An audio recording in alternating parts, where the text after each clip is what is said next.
1, 2, 3, 4. Somos buenos, malos, lindos, feos, inteligentes, brutos. ¿O nos autopercibimos? Los sábados de 9 a 11, desde nuestra autopercepción, charlemos de cualquier cosa. Política, actualidad, deportes, música, medicina, psicología y ambiente. Pero eso sí, de todo y entre todos. Autopercibidos. Conduce Alejandro Larriera. 1, 2, 1, 2, 3, 4. ¿Qué tal? Buenos días para todos.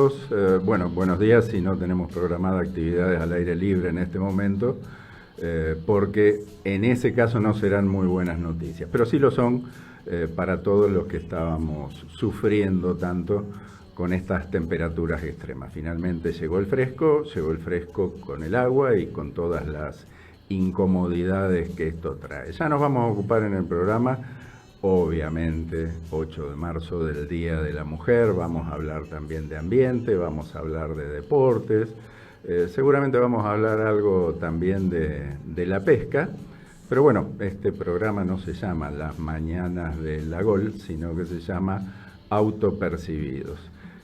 Sabemos que el título es un poco complicado y siempre tratamos de darle una vueltita de tuerca para ir viendo entre nosotros y tratando de entender entre nosotros a qué nos referimos cuando hablamos de autopercepciones. O sea, es fácil ir al diccionario y ver que uno se autopercibe en función de cómo es o cómo, mejor dicho, cree que es. Y también hay algún tipo de percepciones reflejas que son como los otros nos ven o cómo nos gustaría que los otros nos vean.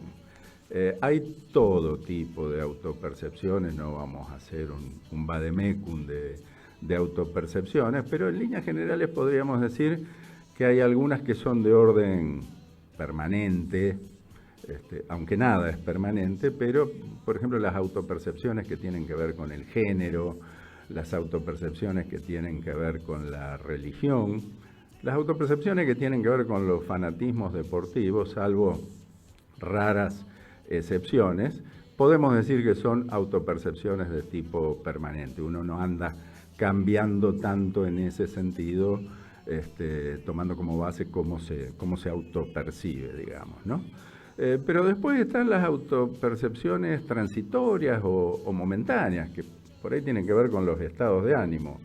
Qué sé yo, te levantás, qué lindo que está el día, está todo bárbaro y en un semáforo alguien pasa en rojo y te choca o te insultás con alguien que no te dio paso y ahí automáticamente ya empezamos a percibir que el día no era tan lindo como lo habíamos considerado en una primera instancia. Por ahí las deportivas, o sea, he competido mucho en el tema de aguas abiertas. Cualquier deportista que me escuche, y particularmente cualquier nadador, va a saber que en una carrera de 8 horas largás con toda la ansiedad, con todos los nervios, no te sentís bien al principio y de repente decís, soy bárbaro, soy el mejor del mundo, me siento espectacular, y 15 minutos después te empieza a alcanzar uno y empezás a pensar que sos la peor basofia. Bueno, esas son las transitorias, pero en todos estos casos que estoy mencionando ahora, nos estamos refiriendo a las autopercepciones de tipo individual, o sea, es uno con respecto a uno. Y de hecho la definición habla de auto, así que uno es uno. Pero también para complicar un poco más la cuestión podemos avanzar hacia lo que podemos llamar como autopercepciones de orden social o autopercepciones de comunidad, ¿no? Donde un grupo de individuos, a veces grupos muy grandes de individuos, hacen una especie de acuerdo no hablado, no escrito, para autopercibirse de determinada manera. Voy dando ejemplos burdos, o sea, queda claro para la mayor parte de la humanidad que los Estados Unidos de Norteamérica, como nación, se autoperciben como el faro luminoso de Occidente. Pero si nos vamos a quedar a discutir o a objetar la actitud de Estados Unidos, digamos que aquí mismo, en Argentina, en muchos casos nos autopercibimos como los mejores en algunas cuestiones, o geográficamente la capital federal, la ciudad de Buenos Aires, se autopercibe como el centro de la República Argentina, el lugar al que todos tienen que ir, como solemos decir, Dios está en todas partes, pero la oficina la tiene en Buenos Aires. Pero otra vez, si nos ponemos a pensar que solo la cuestión es Buenos Aires, nos vamos a dar cuenta que nosotros acá en Santa Fe también, porque, qué sé yo, presidente de comuna de Aguará Grande que tiene que hacer una obra de enripiado en una calle, dice, otra vez me tengo que ir a la capital, me tengo que ir a Santa Fe para pedirle a municipios y comunas. Entonces, nuevamente, nosotros aquí en Santa Fe nos autopercibimos como algo central. Esas son las autopercepciones comunitarias geográficas, que por supuesto que son complicadas, que tienen una serie de implicancias económicas muy grandes, pero después tenemos otro tipo de autopercepciones que por supuesto son más serias, a mi juicio, como las autopercepciones de raza, o sea, grupos étnicos que se consideran superiores. Hemos tenido situaciones de ese tipo a lo largo de la historia de la humanidad, y la verdad que cuando pensábamos que eso ya empezaba a ser pasado, empiezan a reaparecer este tipo de autopercepciones étnicas, digamos. Pero después también tenemos las otras, y para ir redondeando este comentario, no terminando, redondeando, las autopercepciones de tipo, yo las llamaría evolutivo. O sea, es esa sensación que parecemos tener los seres humanos de que en este momento somos un producto terminado. O sea, que la evolución llegó hasta este momento para que nosotros seamos ahora como somos. Olvidando toda la historia, no solo la historia de nuestra especie, sino la historia del planeta, del sistema solar, de la galaxia y por supuesto que también la del universo. Hace no mucho tiempo, algunos meses, me publicaron un artículo de opinión en el diario El Litoral, un artículo que ya de por sí tenía un título complicado, que era Tribulaciones y lamentos de un ser, de un organismo evolucionado o no, algo por el estilo. O sea, el título no invitaba mucho a la lectura y creo que muy poca gente se sumó a hacer una revisión de eso. Tampoco es cuestión de traer todo el artículo de acá ni de ponerme autorreferencial, porque justamente voy a terminar con alguien que no tiene nada que ver conmigo este comentario. Pero en ese artículo justamente reflexionaba sobre este tema, ¿no?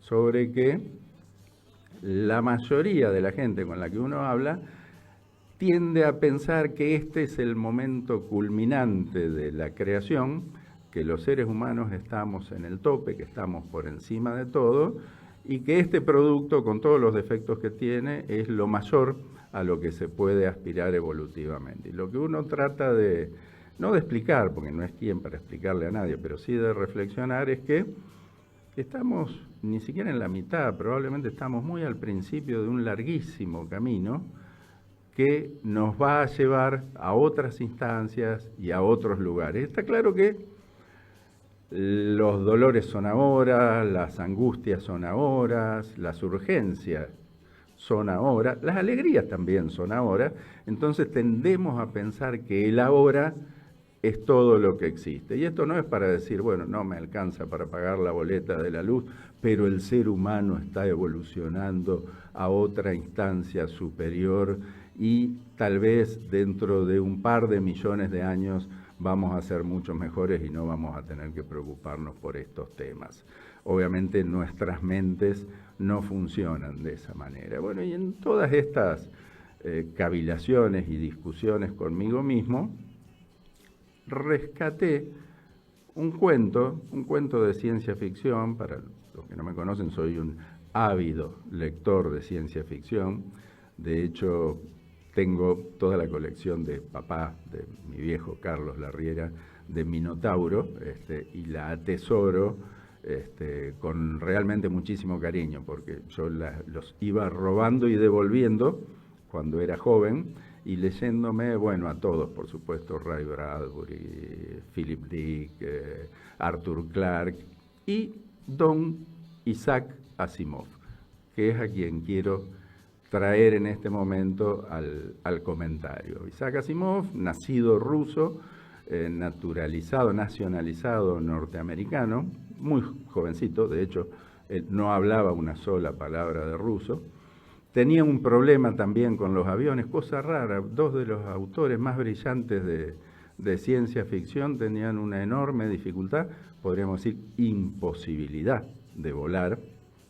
Uno era Isaac Asimov, que lo intentó 2 veces y realmente nunca más probó, y el otro era Ray Bradbury, el autor de Crónicas Marcianas, que nunca atinó a subirse a un avión.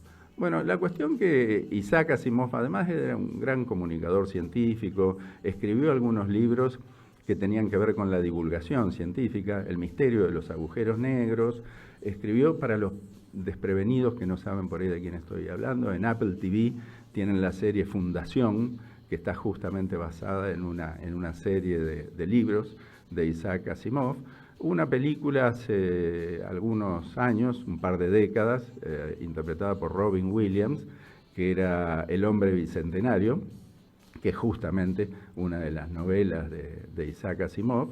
Y Yo, Robot, es una adaptación, en realidad es una alteración total de lo que fue el cuento original de Isaac Asimov. Esta Yo, Robot la interpreta Will Smith. Seguramente mucha gente ha visto estas películas sin saber por ahí quién era el autor de ellas. El tema es que don Isaac escribió un cuento corto, probablemente uno de los cuentos cortos más famosos de la ciencia ficción. Seguramente algunos de ustedes lo han leído. Voy a hacer una alerta de spoiler acá, porque uno de los aspectos probablemente fundamentales y que lo hacen tan recordable a este cuento es el golpe de efecto que tiene al final, ¿no? Es un cuento corto con un excelente, con un impresionante final, pero que yo rescato no tanto por el final, sino por todas esas cuestiones que nos viene dejando a lo largo de una escritura muy meticulosa, como era la de Isaac Asimov. Digamos que Isaac Asimov falleció en la década del 90, ¿no? Pero es un disfrute leerlo, y a mí me gusta leerlo cada tanto. Incluso el golpe de efecto del final lo vuelvo a sentir cada vez que avanzo en la lectura de este cuento. Y a mí me gusta mucho el cuento porque en realidad tiene que ver con todo lo que estaba comentando anteriormente, ¿no? Ustedes calculan que ese cuento Isaac Asimov lo publicó en el año 56, el año de mi nacimiento. Lo había escrito un par de años antes. Y en el cuento él arranca con la historia de 2 operarios trabajando en el interior de una enorme computadora, según él, multivac, así denomina a esa gran computadora, en lo que él en ese momento define como en los tiempos del origen de la humanidad. Y está localizado en el año 2061.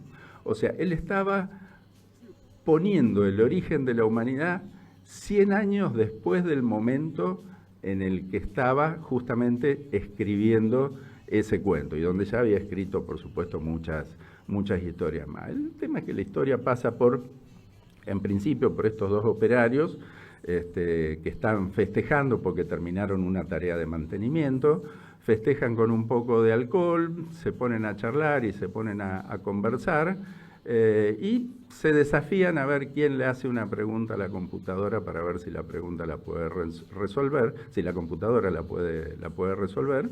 El cuento, dicho sea de paso, se llama La última pregunta. Y le preguntan a la computadora si es posible revertir el ritmo de la entropía del universo.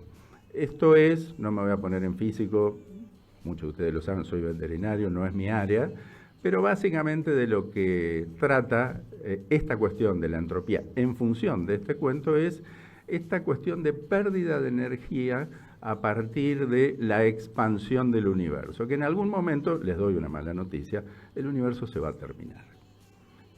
Isaac Asimov, con sus conocimientos de física, también sabiendo eso, hace este cuento, escribe este cuento, donde estos dos operarios le preguntan a Multivac si es posible revertir el ritmo de la entropía. Bien, la computadora les responde de inmediato que por el momento no tiene información como para resolver esa cuestión. Y el cuento, que esto es lo que para mí resulta más interesante, va describiendo diferentes situaciones a lo largo del tiempo, pero a lo largo del tiempo es primero miles de años, después decenas de miles de años, donde ya no le preguntan a Multivac, sino a Microvac, hablando de una pequeña computadora de bolsillo que tiene todo el conocimiento de la humanidad. Hoy estamos muy cerca de eso, cuando lo escribió Asimov no parecía posible, donde diferentes personas en diferentes situaciones le hacen la misma pregunta a la computadora, no ya a Multivac, sino Microvac. Después se convierte en AC planetaria, porque empieza a integrar las mentes de los seres humanos, que empiezan en un proceso evolutivo muy largo también a unificarse. No quiero complicar mucho el modo en el que describe Asimov este tipo de evolución. La cuestión es que muy al final del camino, y cuando la entropía ya ha hecho prácticamente todo su trabajo, las mentes humanas se comulgan todas en una y se terminan uniendo también a esta computadora original, después de haber logrado todos los conocimientos y antes de apagarse por última vez esta mente comunitaria, que a esa altura ya se llama AC Cosmos, le vuelven a preguntar si es posible revertir el ritmo de la entropía del universo, y la computadora, ya en un todo con los seres humanos, con las mentes de los seres humanos, le vuelve a decir: por el momento no tengo información disponible. La cuestión que el todo se convierte en nada, o sea, nada es todo, todo es nada. No queda absolutamente nada salvo una letanía de esta entidad que sigue trabajando y que sigue funcionando, justamente tratando de responder la última pregunta que no pudo. La cuestión es que finalmente descubre la respuesta. Tiene para responder esa pregunta, esa última pregunta que tantas veces se le había hecho. Lo que pasa es que no tiene a quién respondérsela, porque ya no hay nadie, porque ya dijimos que el todo es la nada. Entonces la computadora, o esa entidad que originalmente era la computadora, termina siendo lo lógico. Dice: hágase la luz.